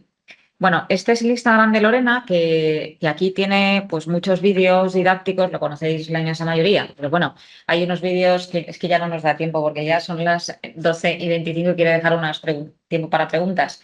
De las válvulas, que la verdad que merece mucho la pena, ¿no? Que te gustan mucho las válvulas cuando están voladas y cuando están hechas polvo. Sí. Las reconstrucciones valvulares y demás resulta muy, muy interesante seguirlo. Bueno, creo que hemos hecho un repaso, desafortunadamente tiene que ser así de rápido, pero bueno, que queda claro la complejidad, lo excepcional de la técnica, lo mucho que hay que prepararse para ello y, bueno, la práctica avanzada con mayúsculas, ¿no? que realiza enfermería. Me gustaría de verdad que tuvierais tiempo para preguntarnos lo que queráis. Entonces, tanto en la sala como las personas que puedan estar conectadas, si nos queréis preguntar algo.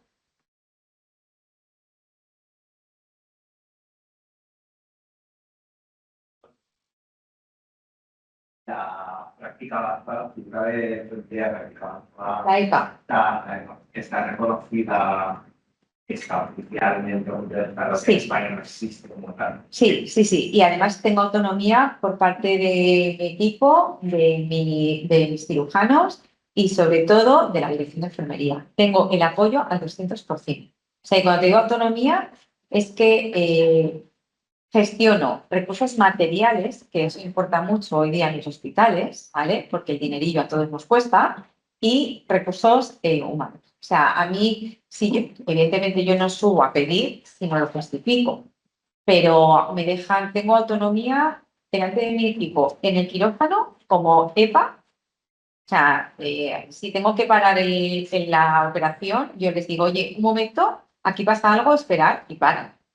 O sea, y es, ¿qué pasa, Lorena? No, mira, es que aquí esto no me cuadra. Si subo a dirección porque tengo un problema de personal que necesito más gente, oye, yo necesito más gente porque yo, por ejemplo, estoy intentando meter 2 percusionistas en bombas, sobre todo para las disecciones o para las urgencias o los dobles rodillos, se lo he justificado y me han dado lo que voy con mucha justificación, con muchas horas de trabajo, ¿vale? Ten en cuenta que nosotros realizamos más de 700 extracorpóreas al año, eso es una barbaridad. O sea, una percusionista tiene que hacer, para que te hagas una idea, entre 100 y 120 extracorpóreas al año. Yo este año me voy a hacer como 200. Entonces, porque no hay gente, porque por mucho que formas no vienen, porque luego la disposición que tienes que tener, dejas a un lado, aunque yo tengo hijos, vida, o sea, yo hago toda una vida como todo el mundo, pero es verdad que la disposición de busca es muy dura y enseguida te quema. Yo lo justifico, hablo y tengo autonomía y me lo dan, pero lo tienes que justificar y tienen que ver que trabajas, claro. O sea, para que te den algo, tienes que justificarlo y que enseñarles que tú has intentado hacerlo todo. O sea, sí, la figura de EPA en el grupo Quirón está muy presencial. No solo percusión, ¿eh? Hay ortopediatras, hay gente que se dedica a mirar por qué se transfunde, enfermedades de hemoderivados y tiene su perfil, ¿eh? O sea, y de hecho fomentan mucho que la gente estudie, que tenga máster y que sean EPAs. Lo fomentan muchísimo, que tengan consultas, muchísimo. Parece que el diploma de práctica avanzada en perfusión va a ser el siguiente que va a salir. Sabéis que uno de los que está aprobados de los primeros fue en cuidados paliativos y que el diploma de práctica avanzada en perfusión pues ya va a ser reconocido. ¿Más preguntas? Si no hay ninguna, esto es una curiosidad. Estabas hablando de como fuera de los centros, ¿no? Para hospitalados y tal, en calle, pero yo también pienso en las situaciones de donde tienes pocos recursos, ¿no? Conflictos. Me acuerdo que tenemos un socio que además de la Junta Directiva, que es militar y que hace también pues, parte de su trabajo en otros países, ¿no? Entiendo que también en ese ámbito hay formación y hay especialistas y se puede trabajar con equipos medianamente parecidos. A ver, yo he trabajado fuera en sitios sin recursos, ¿vale? O sea, cuando os digo sin recursos, es que yo he hecho cardioplegia caliente que no sabía que existía porque no había para enfriar. Y entonces dices, tú lo protejo como pueda, pero tú vas a operar con lo que tienes. O sea, cuando sales fuera, sirve para cuando estás dentro valorar lo que tienes, ¿vale? Yo cuando salgo fuera y veo que meten en un potito de Nestlé la válvula infectada, digo, Dios mío, eso en España es como inviable. Pero aquí es lo que hay, no hay botes estériles. Es que lo que aquí damos por hecho fuera de España, en sitios que no hay, claro, que también me voy a Holanda y alucino. ¿Sabes? Y digo, joder, ¿cómo van estos? O sea, que es una cosa y otra. O sea, yo he ido hace poco a Atenas a un congreso a presentar una bomba y he dicho, madre mía, eso es como yo llevo un 600 y estoy en el Ferrari, ¿sabes? Entonces, cuando vas al otro lado, pues también te das cuenta. Lo bueno de esto es el entrenamiento que tú tienes. Eso sí. O sea, yo aprendí sin presiones en la bomba. Yo, por ejemplo, para que os hagáis una idea de cómo hemos ido evolucionando todos, yo toco el tubo y les digo a los chicos, a que acierto los numeritos de presión y sé por tocar el tubo la presión que tiene. Y los chicos, sin embargo, ya lo tienen monitorizado, entonces ellos no se lo aprenden. Entonces yo les digo, venga, hoy estáis todos obligados a tocar el tubo. Y les digo, solo podéis, yo siempre me ha puesto algo con ellos. Hoy paga el café el que se equivoque en menos de 50. Y entonces así les enseño a calcular la presión, porque para mí, era así como se aprendía. Ahora ya no, ahora ya lo tenemos monitorizado. Y cuando sales fuera de España, los sitios que no tienen ni recursos, se siguen. Bueno, no tienen ni presiones, no tienen ni termómetros. Enfrías porque sí. O sea, enfrías según pero es que no hay asepsia, o sea, es que no, es otro concepto. Entonces, eso te viene muy bien, ¿eh? Porque yo cuando vine dije, madre mía. Eso te pasó en la última aventura, ¿no? En la Cuéntanos un poquito dónde fue lo que tuviste que hacer. Yo me he ido en este verano, el verano pasado, fui a ayudar a Cuba a operar y no o sea, es verdad que técnicamente son muy buenos porque estudian un montón y salen fuera y se forman, pero los recursos no hay. Y cuando les digo no hay, no hay, no hay. Entonces, reutilizan muchas cosas, como hacíamos nosotros antes aquí, ¿vale? Que antes se esterilizaba, ahora está prohibido. Ahora ya no hay casi tela en los quirófanos, pero antes teníamos tela. ¿Vale? No nos olvidemos. Entonces, claro, ellos están pues en una época en la que tienen tela, requete tela, con agujeros y todos, y que tienen que reesterilizar todo. Entonces, yo dije, madre mía, me acuerdo que tuvimos un problema además con un paciente y mi cirujano dice, una cánula femoral. Yo me empecé a reír de los nervios porque dije, ¿este dónde va? ¿Este qué quiere que...? Porque eso no existe. No existe. Yo le miré y le dije, venga, hombre. Digo, no. Dice, pues, ¿qué me das? Digo, te voy a hacer un apaño, pero no existe. Entonces me hizo un apaño, pues, de las cosas que yo al final creo que... No sé, muchos no lo conocéis, MacGyver, pero era una serie en la que el tío inventaba con un chicle una bomba y entonces yo le dije a mi cirujano, no te preocupes que hacemos un MacGyver aquí como sea, inventamos algo. Pero no hay recursos, nada. Nada, y eso te lo da la experiencia, pero como a todos en nuestro sitio. No sé si conectados online hay alguna pregunta. Sí, por favor. Sí, bueno, pues, has hablado de autonomía, de administración, de responsabilidad, de disponibilidad. Eso, hay el reconocimiento que va a nivel salarial. Hay reconocimiento de mucho más margen. El reconocimiento te lo voy a decir y lo vas a mirar tú, porque además yo soy muy sincera con esto. Yo soy enfermera y cobro como enfermera. Se paga aparte y lo está publicado en el BOE, en la guardia. Nuestras guardias son semanales y ahí hay un precio y eso es lo que se paga por estar localizado. Luego, tú puedes pactar, como en todos los hospitales, no te lo voy a negar, pues el acude, ¿no? Que es que si tú vas a una urgencia y pasas tantas horas, te lo dan en horas, te lo dan en días o te lo dan económicamente. Y eso lo pactas con tu dirección y en tu hospital. Y aparte, se paga la Organización Nacional de Trasplantes, tiene dinero para los trasplantes. Entonces, si trasplantas un corazón, eso está fuera de lo que tú cobras, pues te pagan el trasplante de corazón, el de pulmón y demás, pero eso está todo publicado. O sea, yo, por ser perfusionista y llevar una bomba, cobro lo mismo que la que está instrumentando, que la que está circulando, que es la que está en planta y demás. Yo cobro la guardia que hago, pero ¿por qué estoy de guardia? Entonces eso te lo tienen que pagar y eso está publicado. No. Económicamente solo tienes lo que, entre comillas, hables con tu dirección de, oye, yo ya llevo 10 horas aquí, me tienes que pagar 3 más. ¿Vale? O sea, ten en cuenta, aquí no es tú vas del turno de 8 a 3. Depende del hospital en el que tú estés, puedes ir de 8 a 3 o trabajar por paciente. Yo no trabajo con horario, porque yo mi paciente lo empiezo y lo termino. ¿Vale? Sí que pido ayuda si estoy cansada para comer o para echarme ahí en un sillón una hora, pero yo a mi paciente le veo salir. Y a mí me gusta. O sea, yo el que empiezo lo termino. Y los cirujanos son así. Y yo creo que eso hace que sepas en dónde empiezas y dónde terminas. Bueno, aparte que yo al día siguiente voy a verlos, le miro, te miro, me lo estudio, al día siguiente entro en la... Soy muy, o sea, yo creo que si es tu paciente como es el del cirujano, que es estudio. Entonces tienes que estar con él. El tema de la perfusión cerebral les preocupa mucho. Vamos, eso me consta que muchas veces Sí, y de están hecho, tocando y se preocupan mucho de cómo le verán mañana, le quieren ver despiertos, la obsesión de verle despierto, ¿no? sí, el que te diga estoy bien, el que hables. Cuando nosotros trabajamos con las aortas, que perfundimos solo la cabeza y ahí es peligroso, necesitas saber que sabe el día en el que él está y que por lo menos una orden. Que yo muchas veces les digo, ¿quieres jamón? Como todo el mundo le gusta el jamón, digo, ¿quieres jamón? Y cuando se ríen, digo, ya está, conecta. Ya. Digo, ya está. Digo, si se ha reído, ya estoy salva. Sí, sí, sí. A mí me da mucho miedo porque además pasas un rato muy... Hay veces que la máquina sí que te dice que lo estás haciendo bien, pero son máquinas. Yo quiero verlo yo. Yo creo que eso, como enfermeros, lo hacemos todos, ¿no? Al día siguiente lo deseas. Hay un poco de seguimiento después del paciente. Hay una consulta. Hay una consulta. Para eso, para ese seguimiento. Hay consultas de perfusión que se están abriendo ahora, pero ahora. Pues aquí en Alcira teníais la mejor consulta de perfusión del mundo. Pues la de sí, ahora la han cerrado porque se han llevado a la cardíaca, ya lo sabéis, pero la perfusionista de aquí de Alcira, ¡guau! Tenía una perfusión envidiable por todas. O sea, envidiable, envidiable. Era para mí la mejor, o sea, seguía a los pacientes, les hacía una escala en la preconsulta, luego en la post, hacía unos pres de cómo habían sido sus objetivos. Impresionante. O sea, la mejor, la mejor. Y ahora la FE tiene una buena consulta que están un poquito detrás de ellos. Nosotros también tenemos. En Zaragoza estamos intentando abrirlas, pero nos cuesta. Nos cuesta no por las direcciones, nos cuesta porque no tenemos tiempo.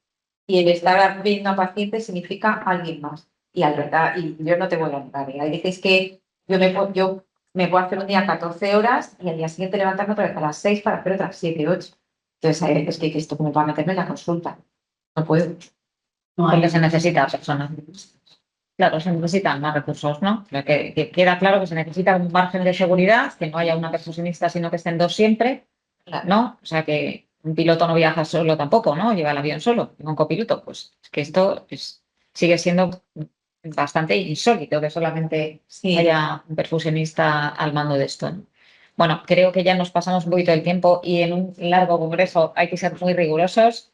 Lorena, un placer, como siempre, escucharte, un recorrido muy rápido sobre las técnicas de perfusión. Quedamos a vuestra disposición, tenéis los correos para cualquier cosa que necesitéis y muchísimas Gracias a las dos. Sí. Ha sido espectacular. gracias a vosotros.